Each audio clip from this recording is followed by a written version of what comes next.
Right. 3, 2. Hello, and today we're speaking to a good friend of the Bruges group, Jeremy Nieboer, author of Climate Eco-Socialism. Jeremy Nieboer was educated at Harrow School and Oriel College, Oxford, and after a period of practicing as a barrister at King's Bench Walk, he was admitted as a solicitor, becoming a partner in 2 city law firms. He specialized in corporate work, including mergers and acquisitions, capital market public offerings, private equity transactions, and commercial law, and he still acts for a few long-standing clients. The book we're talking about today, Climate Eco-Socialism, is the third in his trilogy of books on the climate. Mr. Nieboer, thank you for speaking to us.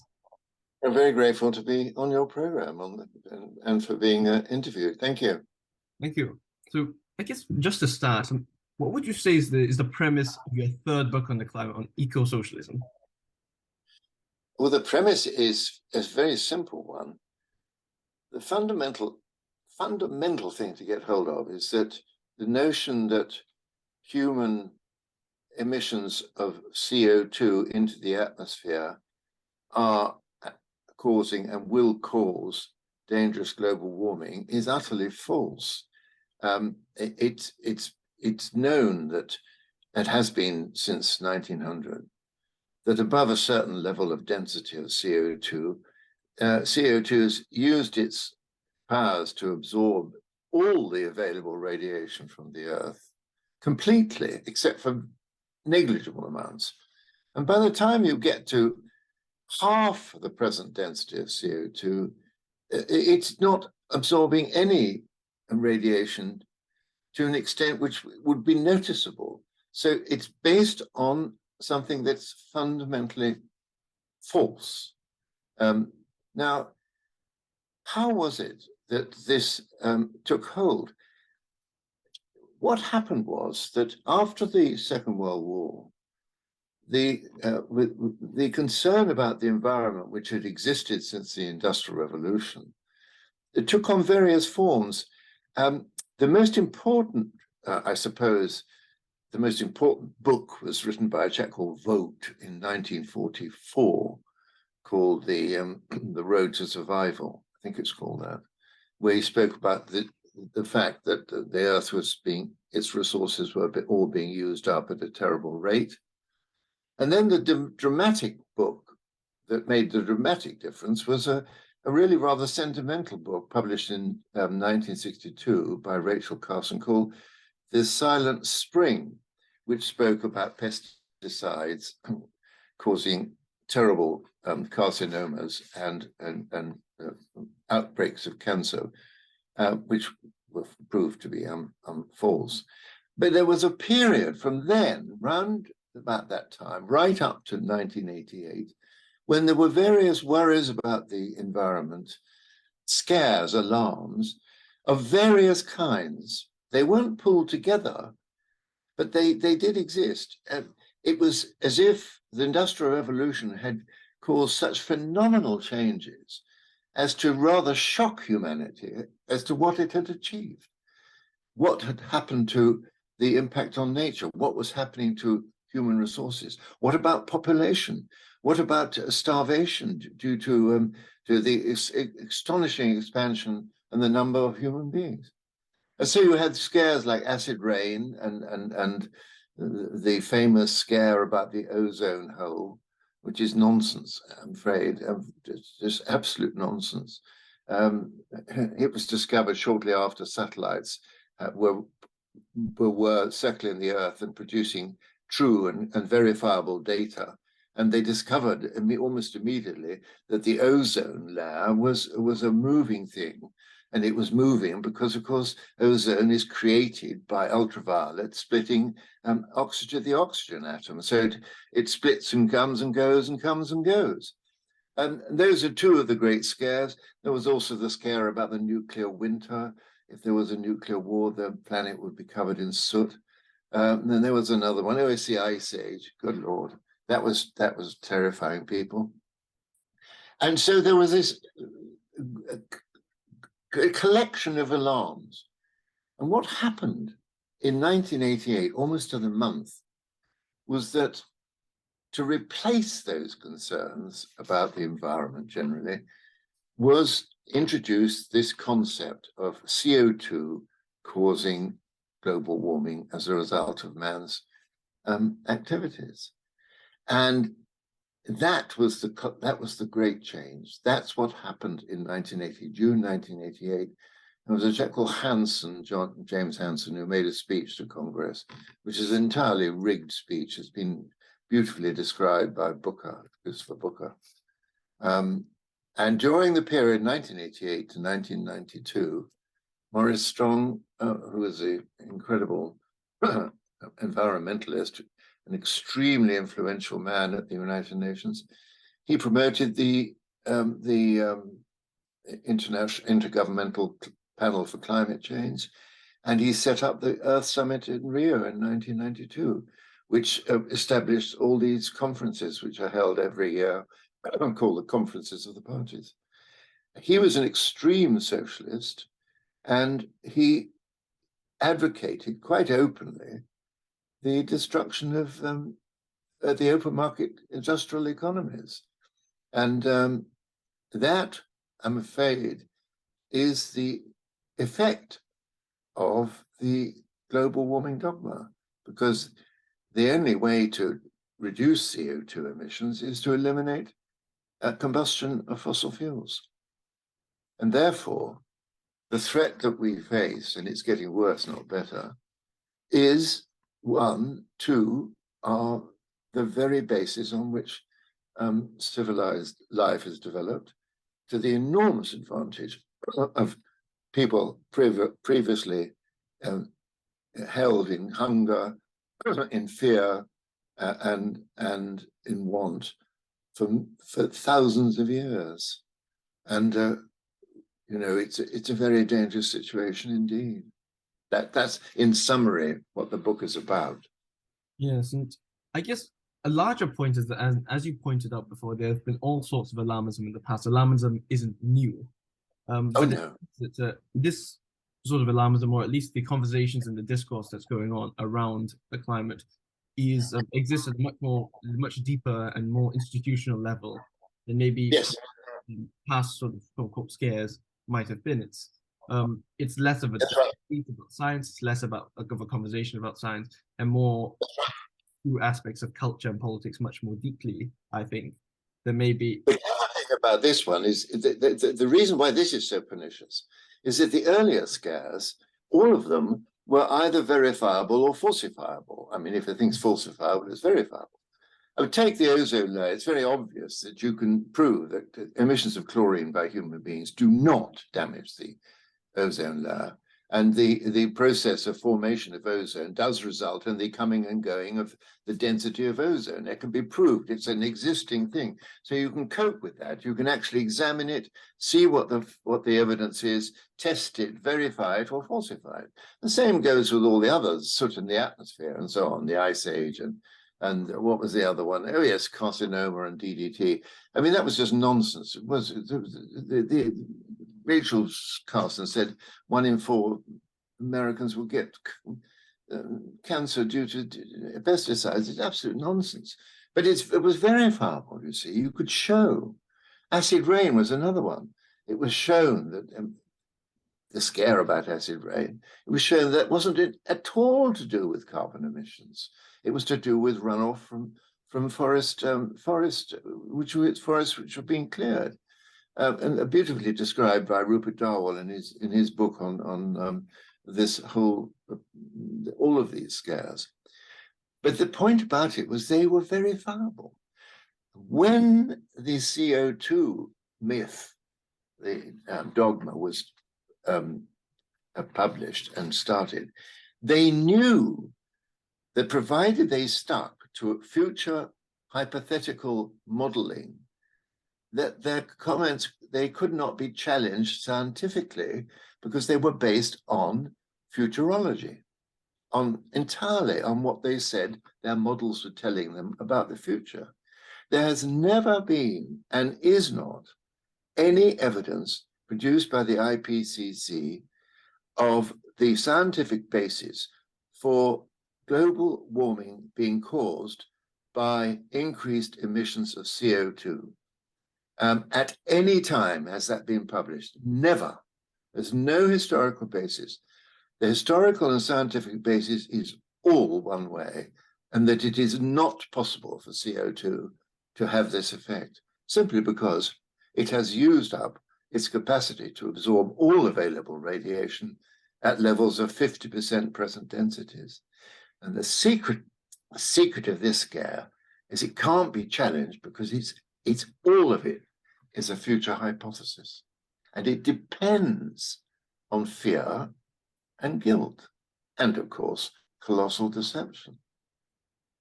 That's the difference. I mean, in the 19th century, there was tremendous panic about we'll run out of coal, because it was seen that that was the basis of it. And there was a chap called Jevons who wrote a very interesting book about it. And then there was this panic about population. Malthus was the first one in 1805, I think. But then that dreadful fellow, Ehrlich, Paul Ehrlich, the colleague of Stephen Schneider in Stanford University, forecast that the billions of human beings would die of starvation. You know, he wrote a book in 1968 called The Population Bomb. I mean, it's absolute nonsense. In fact, population is now under threat, as we know. But there were these scares, and they were not actually verifiable. They were in the future. So they caused people a lot of alarm. And that's what keeps their hold on people. People say it's going to happen. We don't know. Because there's nothing more frightening than the unknown. So that's the heart of it. And I guess sorry, yes. I guess sort of venturing away from that sort of unknown and a lot of the fear that might surround these conversations and this debate and this particular issue is one of the things you discuss in your book, which is our society being in the sunlit uplands. Yes. You write over here that world GDP and prosperity has improved over the century and worldwide famine. Absolutely. This is the appalling thing.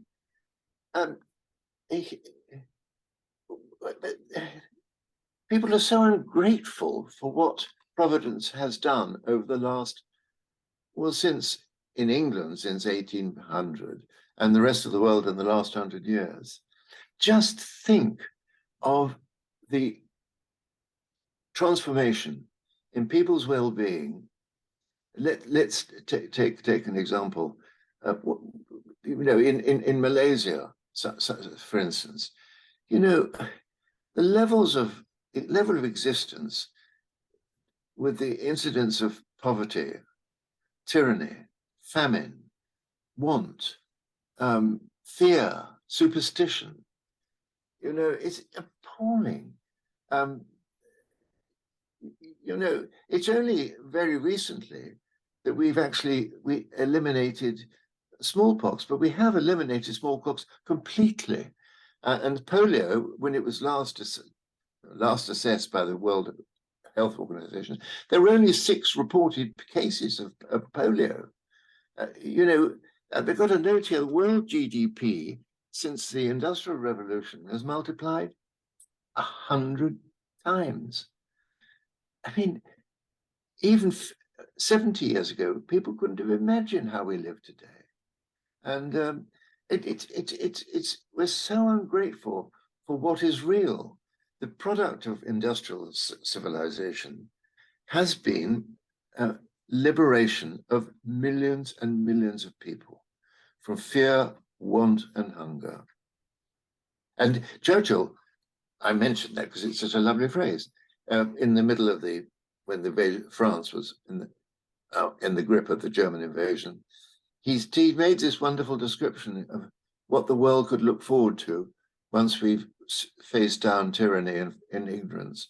It was that the world will move forward into broad sunlit uplands, and so it has. So it has. The issues to talk about when it comes to science is the greenhouse effect.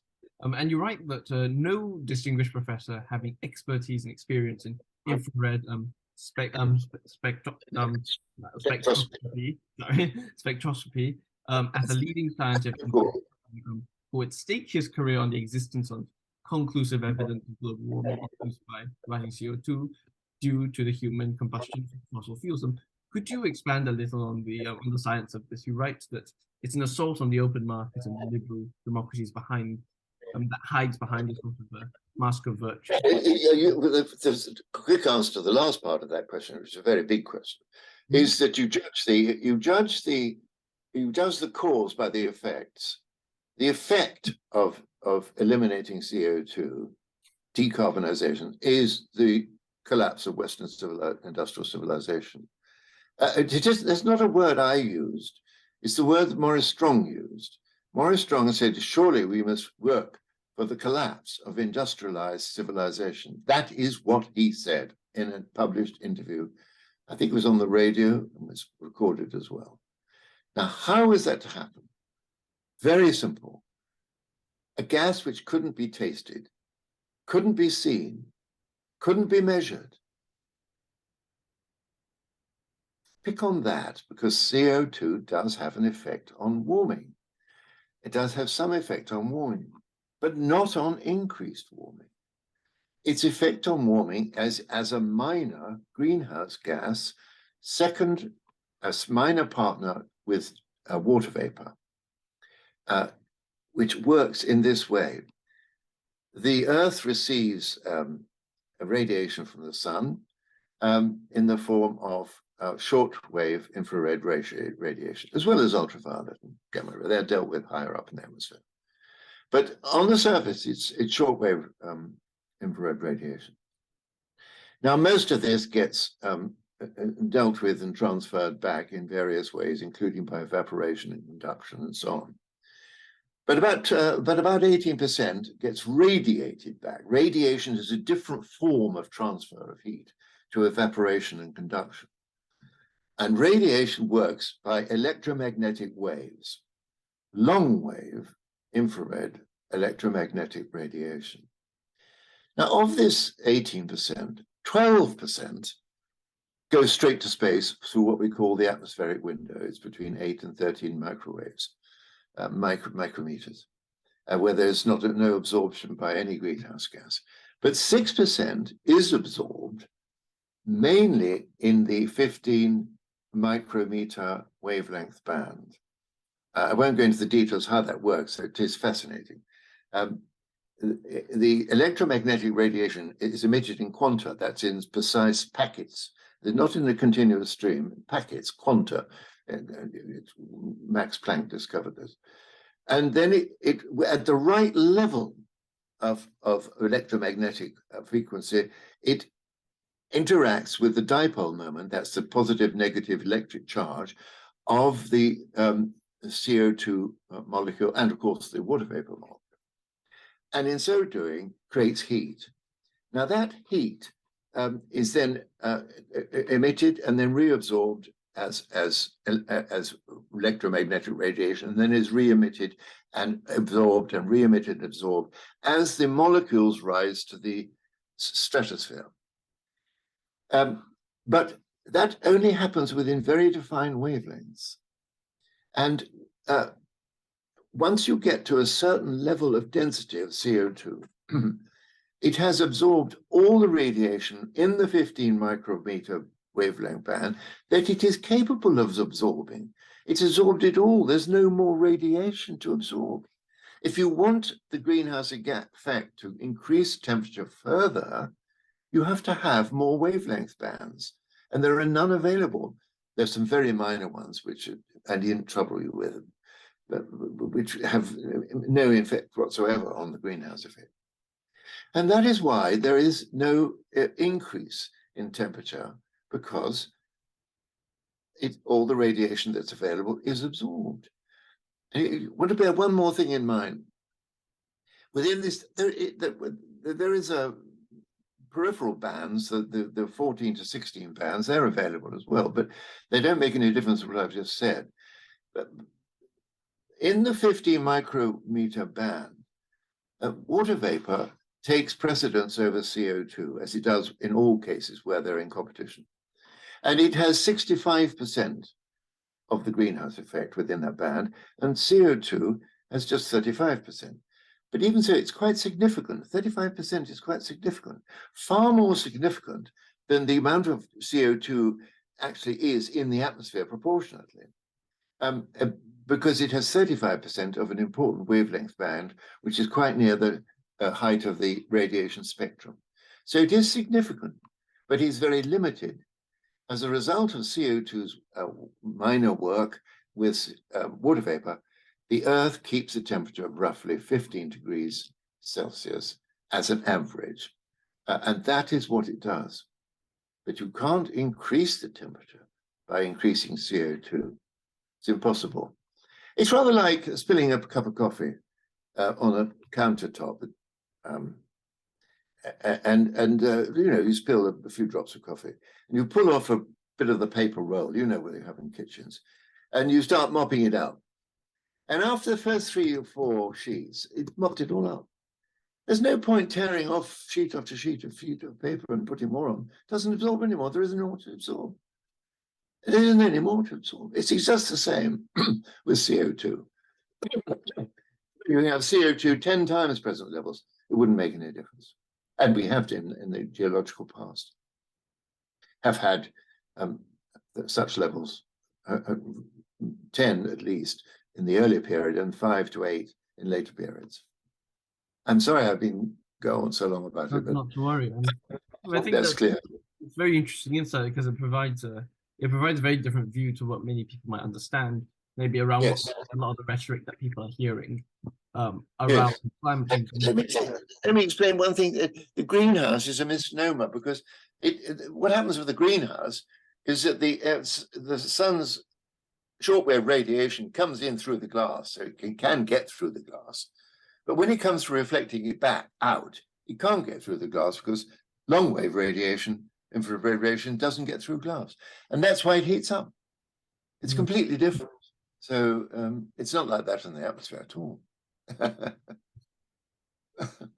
Absolutely. And I think looking at another side of a lot of the climate change equation, a lot of those discussions is the idea about the limit of resources, limit on natural resources and fuels that we can sort of extract as a society.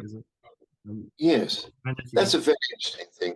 This panic about shortage of resources, it's extremely attractive because we think, oh God, we're going to, it's very deep. The ancient Hebrew idea of, storing grain, every 5 years for the famine that will come every 5 years. It's very deep in human psyche, fear of want. It's terribly, terribly persuasive. But of course, when you actually look at things in terms of scarcity, we've never run out of any mineral.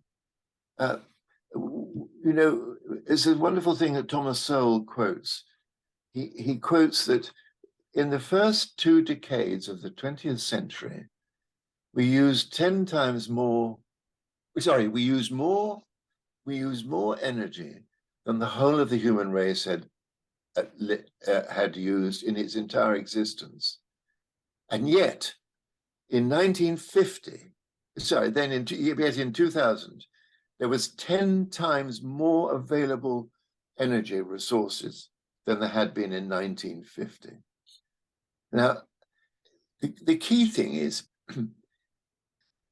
how do we measure scarcity? Well, we measure it in terms of cost of retrieval against utility. Mm-hmm. And that's dealt with by the action of price.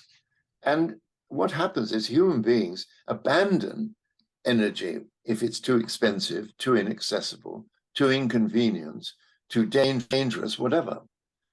Like any other natural resource which is abandoned when it ceases to fulfill one or more of those conditions. And the fact is, in the world we live in now, incredibly, we do more with less. I mean, we do, don't we? We do more with less. I mean, you and I can talk across the world to each other. We don't pay a penny for it. Yes. And I mean, it's just incredible. And that is the way the world is going. And, there's no doubt we'll find nuclear fission shortly. Mm-hmm. And I think there may be other ways in which we find energy resources. It's almost, And we will abandon fossil fuels shortly because it's fairly primitive, yes. but very necessary as things are at the moment. Yes, and then it's almost as if the theory, and this is what you write in your book about the sort of bowl, you use a diagram of the bowl and for the shale to argue that really resources are quite limitless, and in fact, those discussions about energy have been mixed up in this sort of one cake, this idea that we've been enjoying the cake, eating all the cream, and that then there are merely crumbs left. Yes, that's right. Well, that's the fixed cake view of humanity, of existence. It's terribly dangerous and utterly false. It's the fixed cake idea that governs socialist thinking, that the wealth is of a finite level and you chop it up according to notions of fairness, which ultimately always depend on some human being saying what is or is not fair. But of course, that isn't the way it is. Nature is not static, it's dynamic. We grow, we evolve, we change, we adapt, we discover, we innovate. It's an organic thing. It's not a fixed concept. Aristotle thought it was a fixed concept. There was fixed things, and that was that. And this is what lies behind the whole socialist idea. But Milton Friedman knocked the bottom out of that completely. And, you know, the idea of the fixed cake is at the root of all falsehood about socialist and anti-capitalist discussion. There is no fixed cake. The only thing that matters is the way we can develop and innovate and adjust, just as nature does. Human beings are just as able to evolve as the finches of Galapagos, and have done and will always do. I mean, you know, it's truly amazing. You can get as much energy out of a molecule now as you could out of billions of tons of coal. But that is the case. I mean, you know, Churchill commented on that in the 1920s when they split the atom. And so it is. Sustainability is a highly pernicious concept. And the people who pay for sustainability are the poor whom it's supposed to protect. There we are. That's another issue. You predicted what I was going to ask you about, which is the question of the word sustainability. And sustainability these days is very often associated with the word just transition, and with climate justice. So slightly loaded words that are very like that. What do you believe is the sort of reality behind these words and policies? You've just said that very often those who are poorest, those with the least resources, are worst affected by policies associated with this sustainability, this quote unquote sustainability. Yes. So it is in fact not such a just transition after all, is it? No, not at all. What you're doing is creating scarcity and not preventing it. You know, the availability of resources for human beings changes according to their needs. The idea that somehow we know what the needs of the third world are, and we are therefore going to allow them to have what we can afford to allow them in order that they can prosper, is just, it's socialist, patronizing cant. It assumes things which are absolutely false. We've been shown that human growth, I mean, the population has gone up from 5 million in 1965 or something like that to 8 million now, but GDP has gone up by 360% in that period. So it's rubbish to say we've got to conserve everything in order to cope with this expanding population. No, not so. What the third world needs fundamentally is what we prospered from. Fundamentally, it's first of all law. There has to be a system of law. There has to be a means of exchange. There has to be a means of investment. And it then has to be limited energy, electricity, and the internet and communication. With those conditions, anything's possible. Because in the Industrial Revolution, we had in 40 years in England, we had established, first of all, the access of coal, the discovery of coal, the access of the energy source, steam engines, then the middle class democracy, which was finally crystallized in 1832. And then for about cap it all, we had free trade by 1846.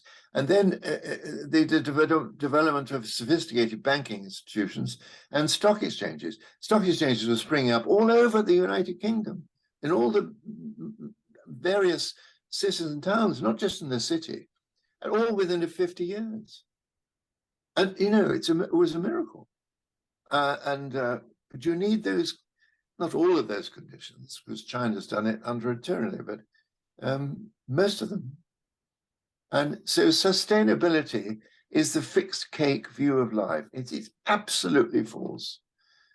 It's no more true of humans than it would be true of nature. Yes, absolutely. And I think there's something else that, speaking of the IPCC, that hasn't been brought up by the IPCC, which is the necessity of fossil fuels as of present, at least. You know, we do need to survive with fossil fuels. If we paused the extraction of fossil fuels, there would be a lot of human suffering, to say the least. Yes, and then groups like, I guess, groups like Just Stop Oil or Extinction Rebellion, they're rightly called out for the disruption they cause to people's lives and their methods, but less so for the reasons or their intentions. So people don't detect just the reasons. I agree. Sorry.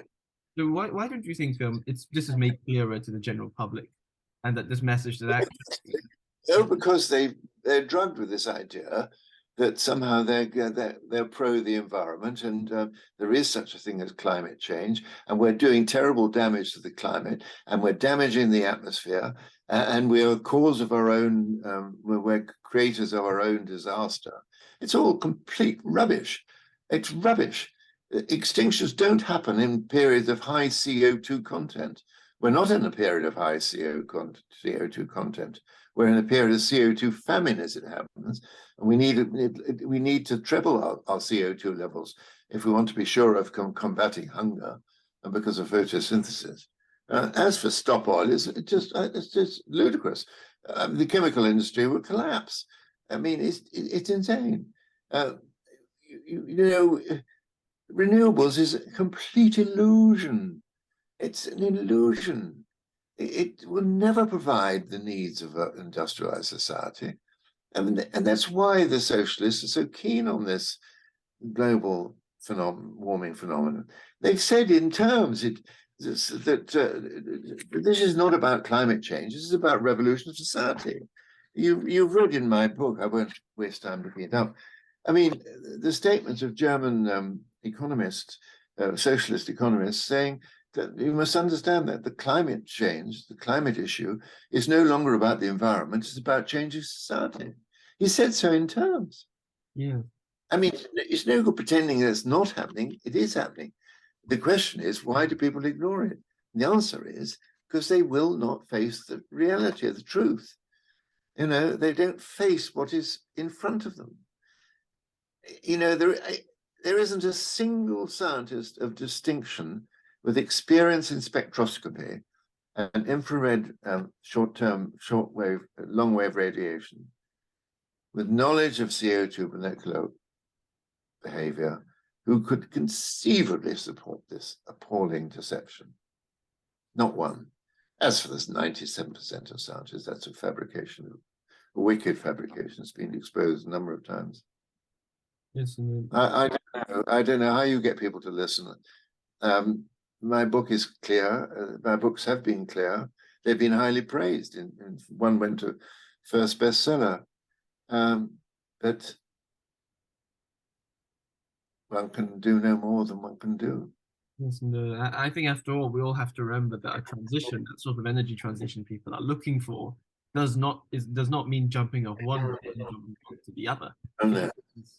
No. Ensuring we need a bit of time to get to a new energy basis, but we're much more efficient with everything. I mean, I'm all for that. Yeah. I'm all for smaller cars. I mean, you know, I do think price does play a part in in wanton consumption. But you have to be careful. People need to be free to make mistakes, otherwise they have no freedom. Freedom is not about being perfect. Freedom is about making mistakes and falling into error. Yeah. Without that, you don't have any freedom. So I'm not sure what will wake us up. I just don't know. There's never been a time in the history of the world, because obviously the scientific revolution is relatively new, when there's been such a colossal deception wrought on so many people, literally billions of people have fallen under this falsehood. There we are. Yes. Because people like me, I'm old, you see, so I'm not worth attacking. I have had one or two sort of silly, nasty emails. But, you know, people, when you get to a certain age, your reputation is, they don't bother to try and attack you. It's only if you've got an existing reputation. And they've tried to pull down all the scientists, Professor Happen, wonderful people like that, Professor Plimer, Professor Hummel, I mean, the whole list of them, Professor Linzen, the most distinguished scientist.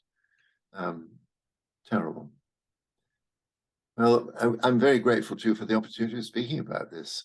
Absolutely, and thank you very much for speaking to us. Not at all. We all look Is there anything else you'd like to ask me? I think there was one more thing actually about the science, and I think we discussed this a little bit earlier, which was yeah, a bit earlier you covered the greenhouse gas, you covered the greenhouse, Yes. you covered the minerals. And I think there's one more element which is about CO2 levels and heat, and you say that you oppose the idea that a greater concentration of CO2 in the atmosphere leads to higher temperatures on Earth. I mean, so how did you come to this conclusion? CO2 has So you argued earlier that you argued in your book that in terms of the relationship between CO2 levels, yes. that you don't believe that a greater concentration of CO2 equals the No, no, it doesn't. I mean, it doesn't. Actually, it doesn't, as I've explained, because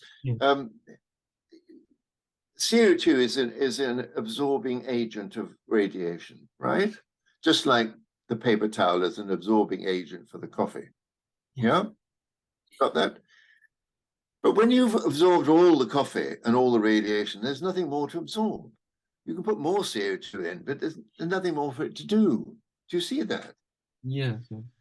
Discovered in 1900 by a chap called Angstrom. At least it wasn't, it was by his laboratory assistant.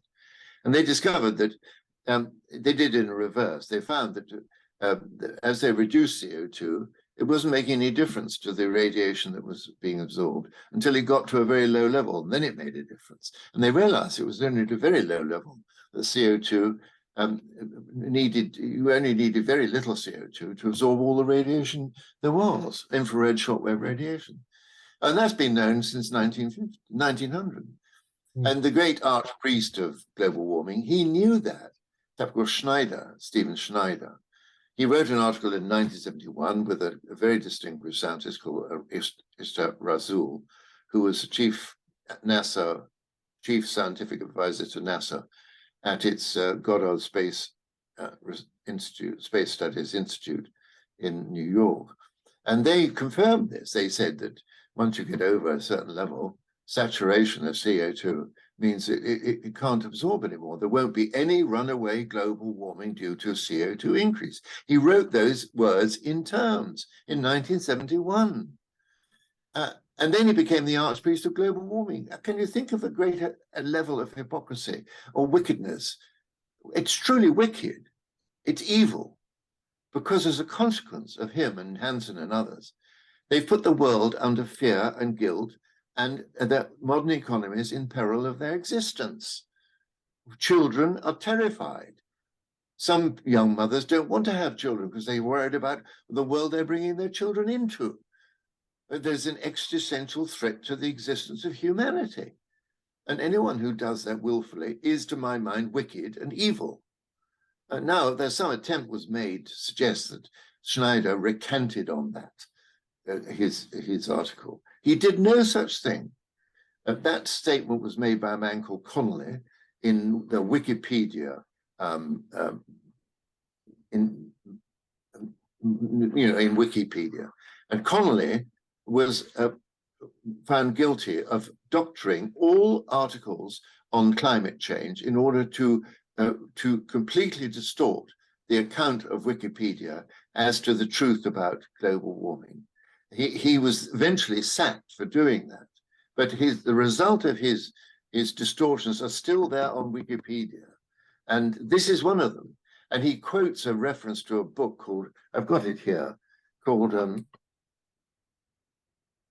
he quotes a reference to The Climate Files, which is a book which was published by The Guardian and George Monbiot, an extreme socialist, as justification for the statement that somehow Schneider recanted his statement about CO2 being ineffective as in causing global warming. But that's completely untrue. It's a lie, and it's completely untrue. He'd never recanted it. Schneider published a book in 1989, the year after Hansen made his appalling statement to the US Congress about the imminence of global warming and the threat to human existence. Schneider published in 1989 his book on global warming. And in all the 389 pages, and I know that because I've got it here and I've read it, there isn't a single reference to the CO2 incapacity to cause global warming due to the fact that it has already absorbed it all. Notwithstanding that in 1971, he'd written a leading and well-respected article explaining, as everybody knew at the time, that CO2 could not do that as a matter of physics. That's the truth of it. Absolutely understood. Shocking, truly shocking. And that's, there we are, what can be said? I mean, you penetrate the truth of a statement, you find its falsehood, and nobody pays any attention. I mean, Patrick Moore's done this so many times. That very brave lady who exposed the falsehood of walruses falling off the cliffs, due to climate change, are all lies, nonsense. Attenborough lent his reputation to that. It's the most appalling fabrication. It's terrible. There we are. I'm afraid that's how we stand. Somebody's got to speak up. Yeah. And, I mean, it's very sad that here am I, a retired old buffer of a lawyer, working with the Bruges group, who are struggling to keep going and devoting themselves to challenge to the wars on free speech. And here we are publishing away and so on. It's a very thin line of defense of the truth, but it's something. Yeah. It's something. Yeah, so and thank you very much for speaking to us today. Hopefully your book does contribute to the long march as I hope so. The truth. I do hope so. It's very kind of you, Christopher, as always. You're looking very well, and likewise. it goes well with you. Yes, yes. Thank you very much. We couldn't do without you. Thank you. And I think. Well, thank you for the interview. Thank you. Thank you, and I think your book offers that sort of alternative perspective a lot of people are looking for. Most certainly adds to that discussion, that much needed discussion on climate change and on policy surrounding climate change and sustainability. So thank you for speaking to us. Thank you very much, Christopher. Bye-bye. Bye-bye.